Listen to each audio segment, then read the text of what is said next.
Hello again, I'm Stephen Wells, the host of the Motoring Weekly podcast for the Australian Historic Road and Racing community. This is episode 196 and a review of an interesting track day down at One Raceway near Goulburn. Working under the Combined Sports Car Association banner, it was the turn of the Triumph Sports Owners Association to run a track day. However, it was open to other clubs. I went down due to my connections with the Triumph and Maserati clubs. However, there was a good mix of MX-5s, GT86 BRZs, Lotus, Jaguar and a range of Fords plus a McLaren. The morning sessions were run clockwise, the normal circuit, and in the afternoon they ran sessions anti-clockwise. So I had the opportunity to record 6 interviews in between watching the track action. First up was John Stokes, a long-time member of the Triumph Club and also the track captain for the Maserati Club. I'm with John Stokes at One Raceway with a rather nice TR8. He's just come back off the circuit. Sweaty. So I'm going to talk to John about the car and the day specifically because it's an interesting track day down here. John kind of does double duties. He's with the Triumph Sports Club and he's also with the Maserati Club and is the club captain of the Maserati Club and encouraging guys to come down. So first of all, let's talk about the TR8. Tell me about it. Well, this car I've only had for a couple of years. I've had a Stag I've been running and a Mark 1 Pty sedan SB car. So I decided to get another TR8. As this one came up with a special sort of motor, and it was built for a group called SB, which you can do open racing in, but it has to be 3.5 litre aluminium V8. So it's based around the Buick Rover V8. Most of the components came from the Wedge shop in Boston in America. The guy that had it before me spent 50 grand on the engine and never got it to run. So it's been a challenge. Everything that can go wrong has gone wrong, but it's coming together really nicely and it's so much fun to drive because it's so short wheelbase. It only weighs about 1,000 kilos and it's just on 300 horsepower on the dyno. So it's a lot of fun. It's point and squirt. Well, my second and third cars were TR7s. Never progressed to a TR8 because they were quite rare in the UK when I was looking for the TR7s. But I can attest that they were, even as a TR7, were a lot of fun. So you're out on the track at the moment. What did you have to do to get the car on the track? Well, there's not a lot you've got to do. You've got to have your tow hooks marked. If it's a late model car, you need to pop the little plug and put your tow thing from the boot in. You need to have a blue triangle to show a battery. And you need an in-date, less than 5-year-old fire extinguisher fitted inside the car where you can reach it when you've got your belts on. That's all you need to do to a motor car to come to a super sprint. And you can then progress to stickier tyres and a different set of wheels and really helps your lap times a lot when you get good rubber on. But other than that, you could pretty much run any car in a super sprint. And with the Maserati and even the Racca Club, we allow the members to come through Triumph so that those clubs don't have to pay for a round. I mean, to run this weekend's costing us 30 grand.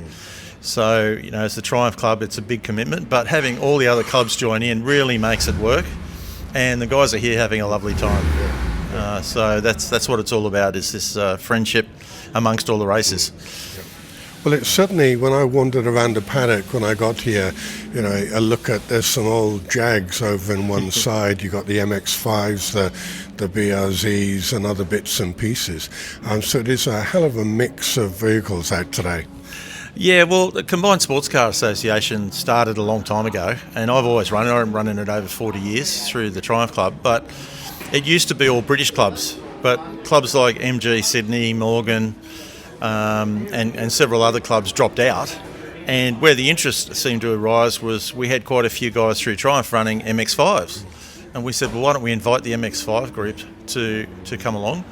And now the majority of the cars are probably various versions of MX-5s, and Lotuses are probably the two biggest numbers. Then the rest are Triumphs, and then many other things like Jags. And so there's a really diverse cross-section of cars. They put you in a group that suits your speed time. And it's a very safe day. It's not a race meeting, it's a time trial thing. So you're not racing each other, you're racing the clock. and basically you can follow somebody quicker than you and learn how to get quicker. And that's pretty much what we do all day. So when we were talking at the club meeting last weekend, you said that they're actually reversing the circuit this afternoon. Have you done that already, or is this a whole new concept? Yeah, so Steve Shelley bought One Raceway. In fact, he's running in the event today with us, which is great. And he spent, God knows, 20-30 million redoing the track here. And part of that is he's changed the two bank corners on and off the straight, and that's completely transformed the circuit into a completely different beast. And part of his thinking was that he could run the track in two directions. And we've had an MG round in CSCA earlier this year, MG Newcastle, and that was run in reverse direction, where normally the corners are tight in, wide out. They go wide in, tight out. And I loved it. It's the best track I've driven for years. And so today we're doing a split. This morning we run the normal way, which is clockwise, and this afternoon we run reverse grid, which I'm really looking forward to. And it's very technical. They've got these big banked areas, and if they don't mind you running outside the racing lines, then you can really whip onto that straight, I can tell you, and have a lot of fun. So this afternoon I'm really looking forward to. Yeah.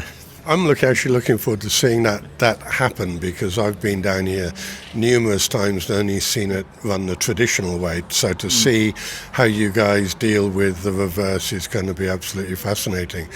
So going to go back to this morning, have you had 2 runs this morning or 3? Yeah, we've had 2. We're about to go out for the 3rd one, and then this afternoon we'll have 3 runs in the opposite direction. So it's 6 runs of 15 minutes is a fair bit of track time. It's really good value. The guys always run a great, very safe and well-run meeting here. So all the clubs are very responsible. They keep an eye on people, don't do silly things, and it's the overtaking driver's responsibility to do it safely. If you can't do it safely, don't do it, or you'll go home. And they're very strict about that. So it's a very safe day, no matter whether you're fast, slow, or in between. I mean, my TSOA V8 is a registered road car. It's got standard size wheels on it. It's not a race car, and it's so much fun, and I can keep up with a lot of the race cars. So I just love the challenge, Last time I came down, there was a guy in a full, just basic bog standard Mercedes 190E, and I said to him, "Are you running this on the track?" And he said, "Absolutely." I said, what have you run in the past? And he said, "Well, I ran lots of other single seaters and stuff, but now I just like to run around in the car that I drive on the road." Yeah, exactly, and a lot of people do. So come along and join us. The arrangement with the Triumph Club is you become an associate member for $60. Then you can enter any of the events through Motorsport Australia. You get your Speed Limited 2 licence, and that's it. Come along and join the days and have some fun. Yeah. Well, it is certainly, it's a nice, actually, probably about the right temperature, isn't it, today to run? Brilliant. So, good luck this afternoon. I'm here to watch you go around the opposite direction, and I think it's good that you've got a number of clubs here. Thanks, John. Yeah, no worries. Thanks, Steve. I had some time with Ian White with his TR7 convertible. I've known Ian for many years through the Royal Automobile Club, and his convertible is not what it seems. I'm now with Ian White, and I've known Ian for a number of years and seen his car a few times. It's a TR7 convertible. However, it came out of the factory as a coupe. Ian, what did you do to it to basically convert it into a convertible? I took it to a guy named Rick Knock, who was running a business in Camperdown in the 1980s. This was done about 1986, called Chop Top Convertibles. And Rick was doing new Toyota Corollas and new Mercedes-Benz there, so I thought he could do a pretty fair job. And I took him some photos of the TR7 convertibles that had come out in the UK in 1980, but were not available in Australia. And I said, "Rick, if you can't make me one of these, don't even start." He said, "I'll have to get the windows from the UK," and which he did. And so he took the sills off and strengthened it up and built me a beautiful roof made out of mainly Triumph Stag parts, actually. And those that have driven this car and have driven a factory convertible drop head tell me that this one's actually stiffer. Yeah.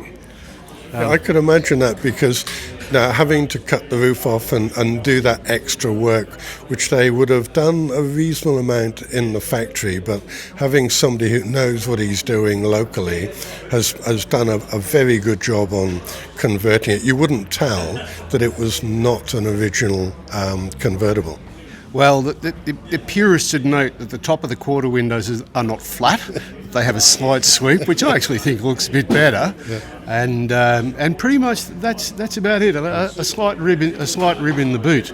It means, of course, that your roll bar can't come from Rimmers. You have to get it specially made, but that's okay. I just took it to a guy that specially made it. Yep. And but talk to me about the engine.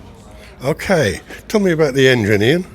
Well, it's a 16-valve Dolomite Sprint engine in there that's been very heavily worked up. It's got twin 48mm Webers on it that are choked down to something else. I'm not quite sure what they are. But I do know that it's dynoed at 154 horsepower at the back wheels. Yeah. So we're working back 30%, maybe transmission loss, to about 205 horsepower at the flywheel. And I think BL were getting 215 out of the Dolomite Sprint engines they were working. So it's actually a very quick car. A lot of guys like to put the 3.5 Rover engine in it. And I know you can get those well over 300 horsepower, which is pretty awesome. But a lot of them are still going around sub 200 horsepower. So to have a 205 horsepower Dolomite Sprint engine certainly makes a different car, but it makes a competitive car too. Ooh. in most cases. Yeah. It looks absolutely fabulous. You just drove it down here. You're on the track today, and then driving it back. That's probably the epitome of racing, isn't it? You drive the down, you give it a good nudge, and then you go back again. Yeah, you go back, you give it a good nudge, and then you show it off on Monday to the young guys at the Royal Automobile Club, and they think you're some kind of racing hero. So, to me, that's as much about what it is, what it's about is actually having fun on the track, is encouraging some of our young members at the Royal Automobile Club to give it a go as well too. So there's method in the madness. Oh, total method in the madness, and a lot of fun in the madness as well too. I don't do anything stupid. I tend to stay behind somebody who I'm reasonably competitive with, so I just test myself against those. And there's a couple out there on a straight I'm actually coming up behind them, but then in terms of driving technique around the corners and what have you, they're clearly better than I am. But if I get good, I think I'm in a reasonably competitive car here. Yeah. So it's all about skill at this stage. And how many other circuits have you done in the car? I've only done the Luddenham circuit in the car, which is very short and very tight. Probably suits this car because it's a fairly wide track and a short wheelbase, so it does dart around a bit like a go-kart. We put pretty good rubber on it as well too. We put these 15 or 16 inch wheels I got off an MGA, which is probably one of the few cars that has the same stud, not an MGA, an MGF, the latest MGF. Yeah. One of the few cars that has the same stud pattern as this. So if you ever see them for sale, they're always cheap because there's no one they're going to sell them to other than a TR7 owner. And the Yokohama Advan tyres, which are much stickier than I am. They make me feel very, very safe. Yeah. And of course, the belts and everything. The belts make you feel very safe as well too. Yeah. Oh, fabulous. Well, hopefully you'll enjoy the reverse track this afternoon. But you've had, 2 or 3 rounds already? 2 rounds already on the normal circuit, so you've got used to that, and then you're going to reverse it. Yeah, well, that's when the dyslexia kicks in, isn't it? It's going to be like driving in North America on the wrong side of the car, the wrong side of the road, the wrong side of the world. I have trouble with that, so we'll just see how I go. See how it goes around left-hand corners as well as rights, I suppose. Well, I think you'll be safer here than America at the moment, so enjoy this afternoon. All right, thank you very much, Steve. Good Thanks, Ian. Cheers. Next up was Paolo Patan with his silver Maserati Grand Sport, and I had a feeling that I'd seen this car on track years ago with a previous owner.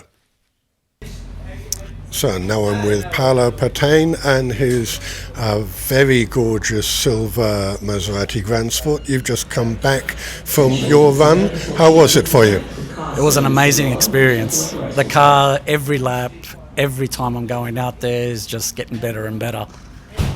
Excellent. And have you done this circuit before, or is this first time at One Raceway? It's actually my first. Okay. I missed out the first round in round 2 because of suspension issues. Yep.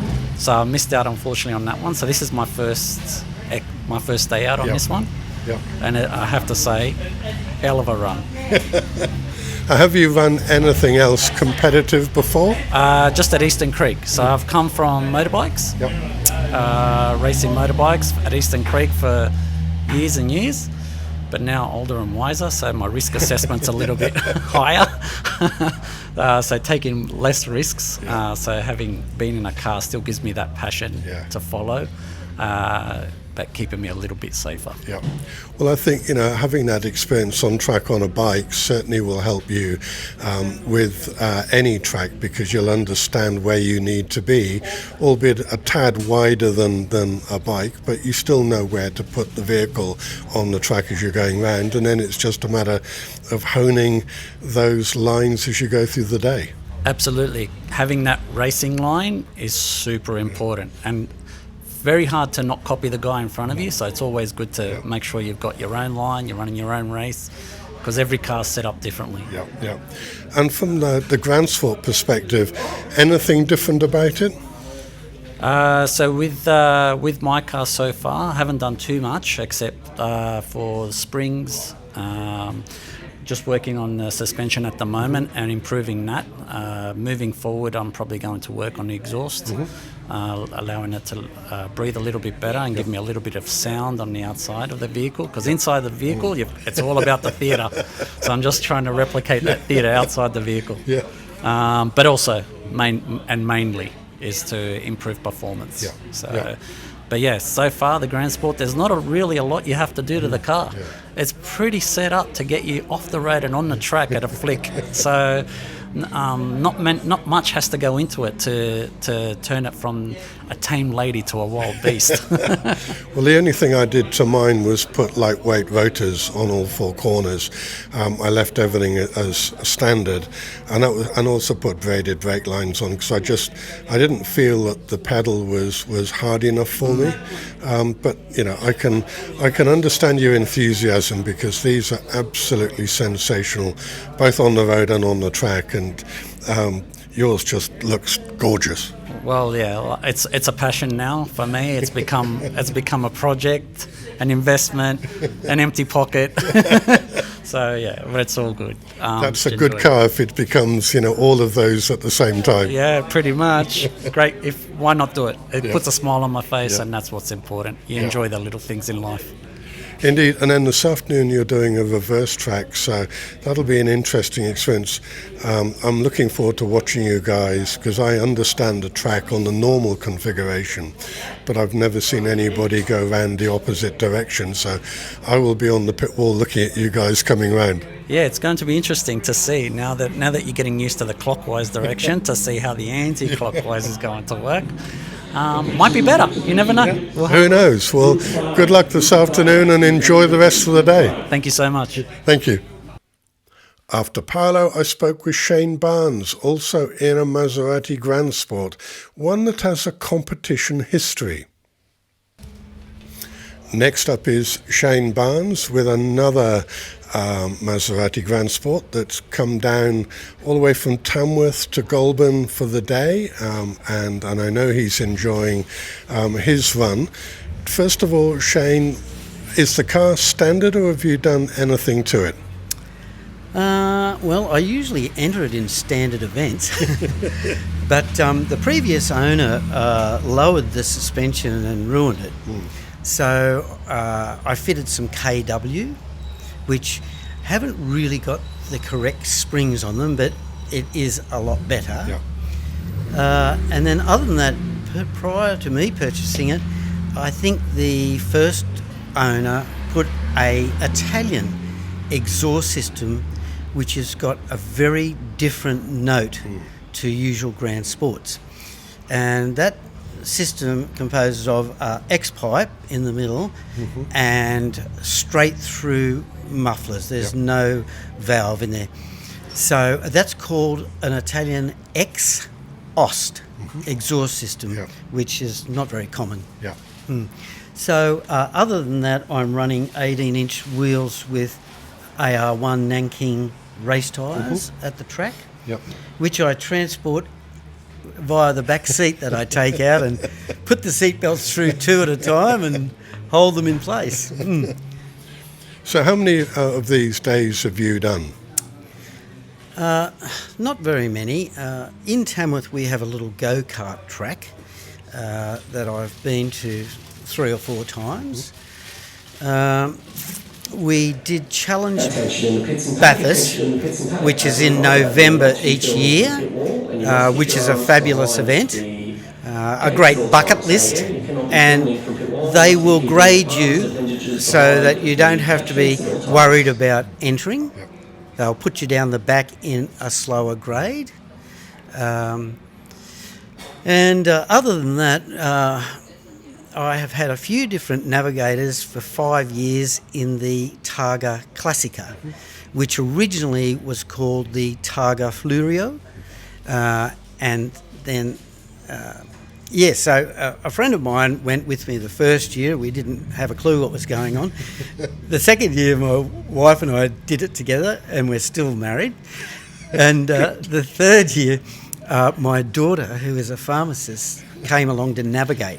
And we were up to 4th at one stage, and we broke a wheel, went back to 21st, and then back up to 7th. But then the next year, I had new wheels that I got from Euro Spares, Italian copies of the, what are they, SSB or something? BSS? Yeah. Italian copies, stronger construction, and we came first. And then this year we competed again and came second, missing out by a cigarette paper. Right. That's one of the events that's on my bucket list, is to go and do that, because I've always lusted after doing some of those style classic rallies, because you're just out, working through your pace notes and the books, and just enjoying. How many people were on that this year? This year there was 200 people with well over 100 cars. So I didn't get the exact number, but it's certainly the dinners and the accommodation make for a wonderful event, which culminates at the F1. So the first year that we did it, we got to drive the Formula One track at Albert Park each day. So we did 3 or 4 laps at the end of each day. But since the Formula 2 and 3 have arrived, they knocked us out, and the classic sports cars came in and took our place. So 200 of your closest friends running around the place. Talking about being on the track, when I had the Honda S2000 for 2 years, I did a driver parade at the Indy up at the Gold Coast, which was great fun as well. I seem to remember in the past you've also done some hill climbs. Yes, that's right. We went to Gunnedah, and of course, to slow everybody down, they have some great big bales of hay as a chicane in the middle of the straight, which is quite daunting. But no, it's really exciting. Just towards the end of it, there's a very, very sharp left-hander that the tyres are squealing going into it, let alone out of it. So, that was exciting. So this one car here has had quite a competition history. It actually has. I've always believed in using the things you have, and I'm not saving it for some little brat to use it after I'm gone. Well, I always believe that cars were designed for a purpose, and you should use them for that purpose. And this is a kind of car that, is fast, it's comfortable, but it's also, as you're using it, capable of being on the track and off the track. Absolutely.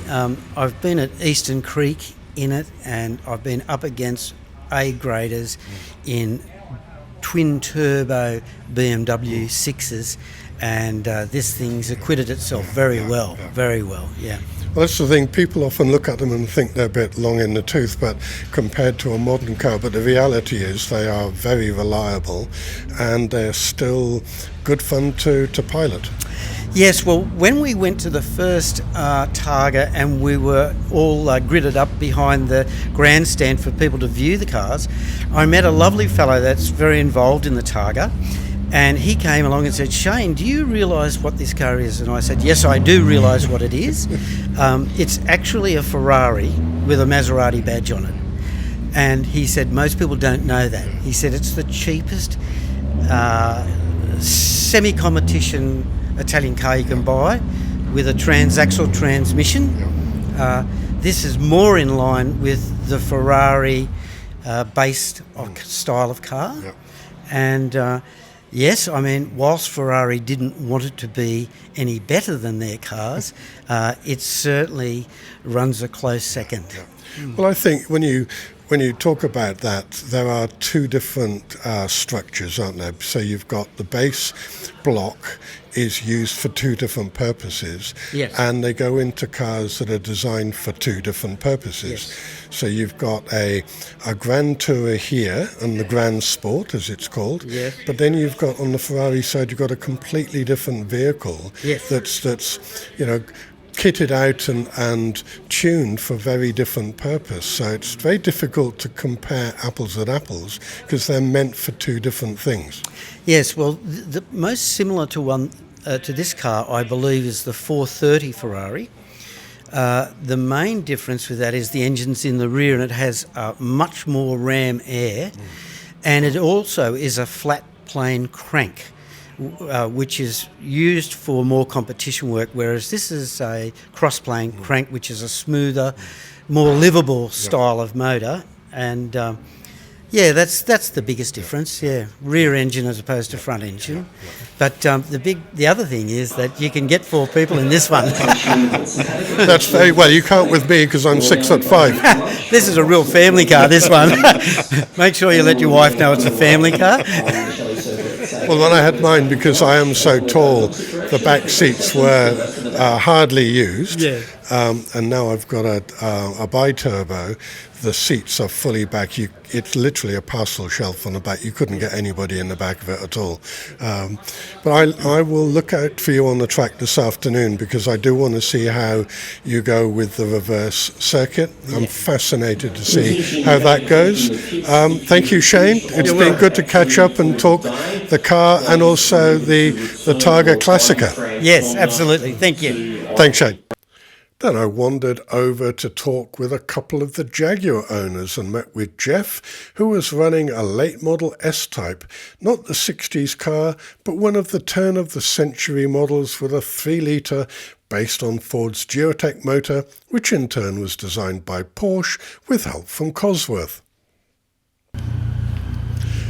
I've found Jeff, and he has a very, what I would term, unusual car to be on the track, being I think you said it was a 25-year-old Jaguar S-Type, with the leaping Jag on the bonnet, which is nice to see.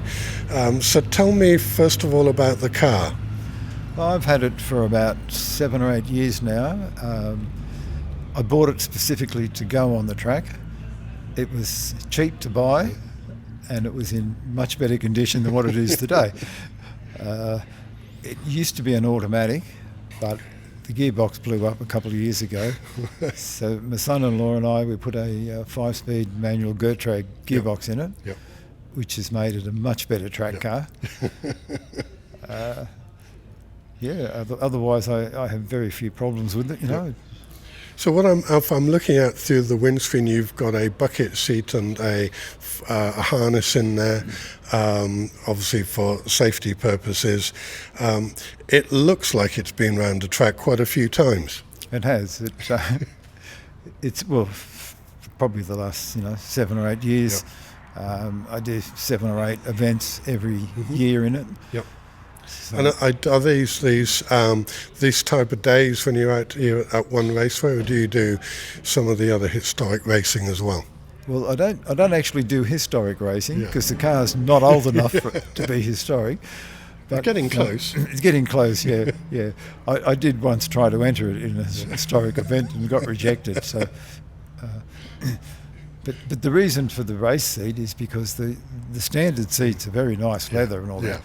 Every time you go around a corner, you slip out of the car almost, you know.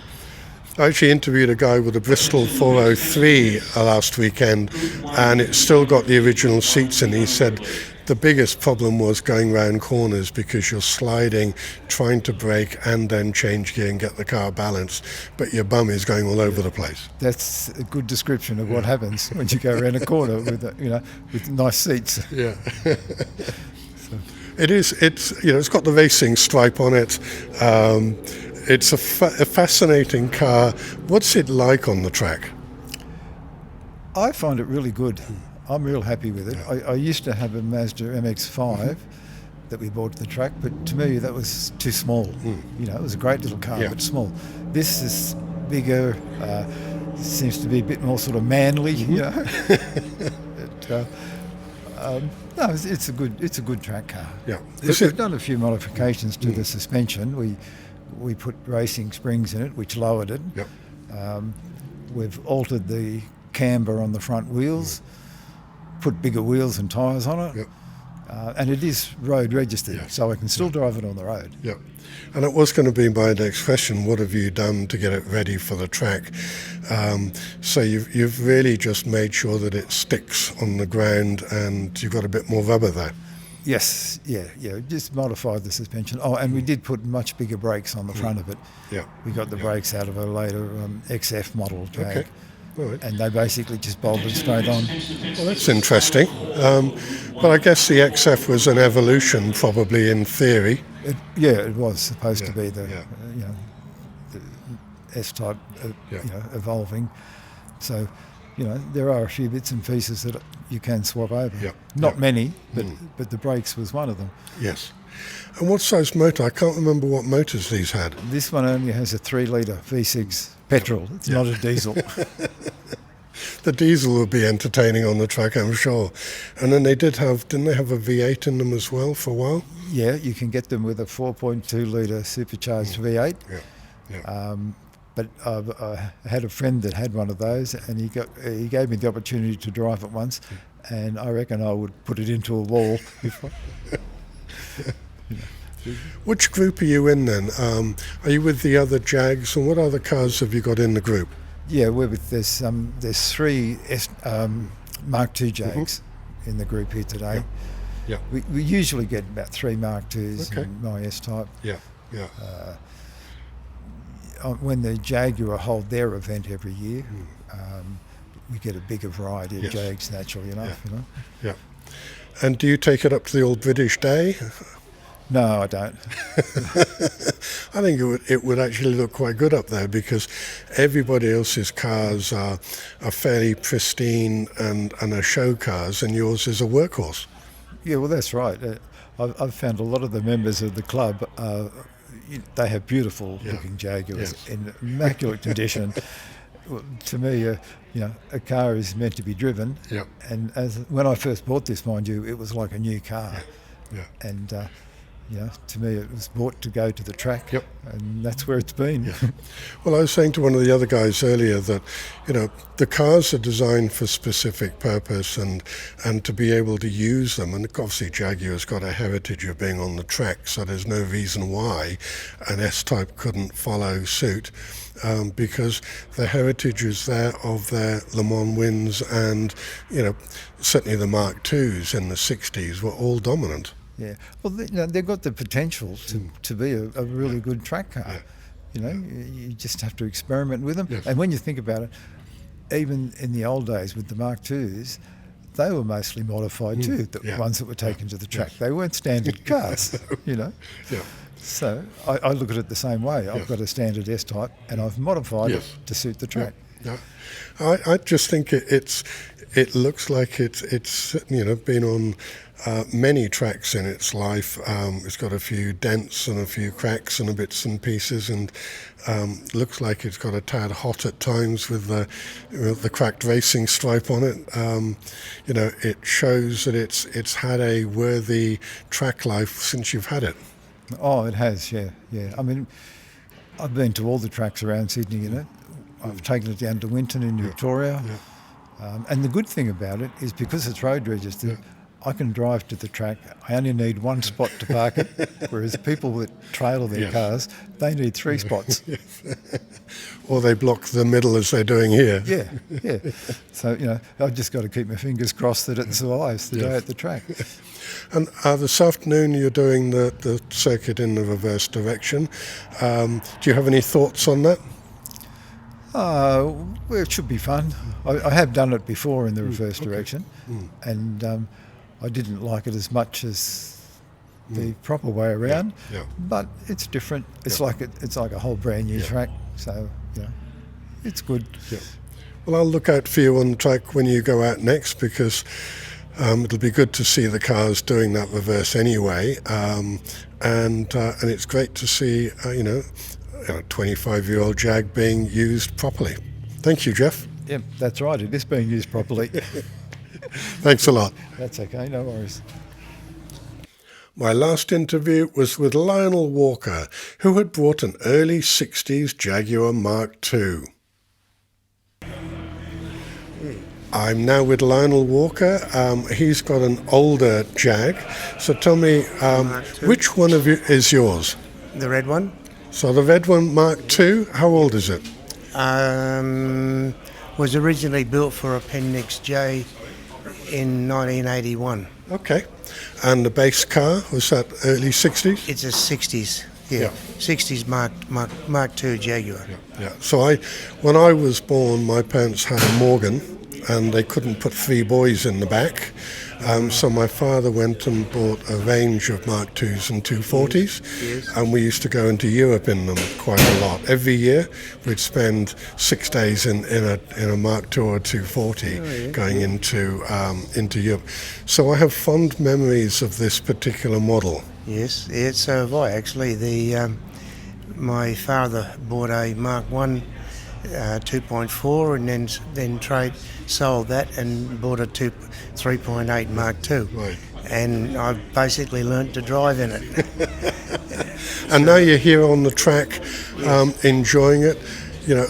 Clearly they had a very successful 60s with the Jags on the track, and now you're sort of reliving that here at One Raceway. What is it like on the track? At my age, it's hard work. It's still the concentration is high.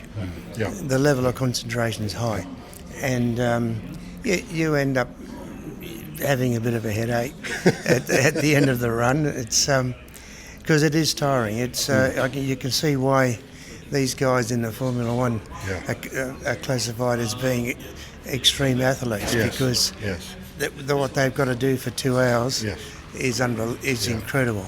And yet you're doing 15-minute tours at the moment? 8-minute tours is enough. Yes.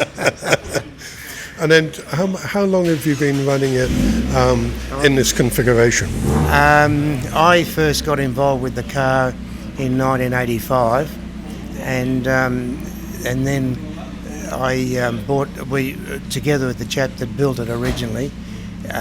He put it together and having issues with reliability, and I said, all right, I'll do all the spanning and work and for a drive. So I did that, and we co-drove it for 5 years, and then he wanted to change to V8, which is what a lot of we're doing, and I decided I'd stick with the Jag. I've got another Jag at home which I've had since 1963.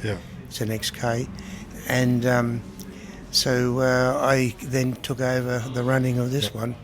That was around 1990. Okay. So I've been running it ever since. And what sort of events are you competing in? Oh, with all over us, been Melbourne, Phillip Island, Sandown. I've done all of the New South Wales tracks. I've had 5 runs at Bathurst. I've had a big prang at Bathurst too, but managed to recover from that. And so I did Bathurst in 1993, 94, and then '94 I pranged it, and then I rebuilt it in 2000, and then we were able to run with the FOSC meetings at Bathurst in 2008, 9 and 10. Ooh. Okay, so it's had a fairly good track history. Yes, yeah, a lot of track history, yes. Yeah. And now do you do the gear days, or do you just do this kind of stuff now? No, I've actually done a couple of gear days, and we run as part of the Combined Sports Car Association, the CSCA, and so we've just been running those events, and I had my full license back nearly 10 years ago now. Okay. I've been retired for 10 years, and I said, okay, well, I'll just go and do it socially now. Yeah. Well, it's a good thing to do with a car like that. It looks gorgeous, and I'll look out for you on the track this afternoon because it'll be interesting to see it in flight, as it were. Yeah. Thank you. Yeah, a bit slower than these guys at the moment, but they're a bit younger than me. Yeah, but it doesn't matter. You're enjoying it. Yes. Yeah. All right. Here we are. Thank you very much. Oh, you're welcome. Thank you. Thanks. I always enjoy heading out to these club track events. They have a mix of cars and categories, and everyone there is focused on enjoying the track time, even if they're in a late model hatchback rather than a classic sports car. The Combined Sports Car Association have 2 more events this year, both at Sydney Motorsports Park. The first is on the 15th of August and hosted by the Lotus Club, and then the 27th of September is hosted by the Jaguar Club. Both events use different configurations of the SMSP circuit. Go to scsamotorsport.com for more details. Now remember, you can subscribe to this podcast through your favourite player, whether it is Apple, Spotify, iHeartRadio, Audible, YouTube and Mixcloud, and get the episodes delivered as they're published. If you like classic rock music, once you've listened to Motoring Weekly on Mixcloud, find White Rabbit Radio, which is our sister radio program. We do classic cars and classic rock. And you can also subscribe to the website motoringweekly.com.au, and you'll also get notified when a new episode is uploaded. You can listen to all the episodes there if you don't use a podcast app. I'm Stephen Wells, and you've listened to Motoring Weekly, the podcast for the Australian historic road and racing community.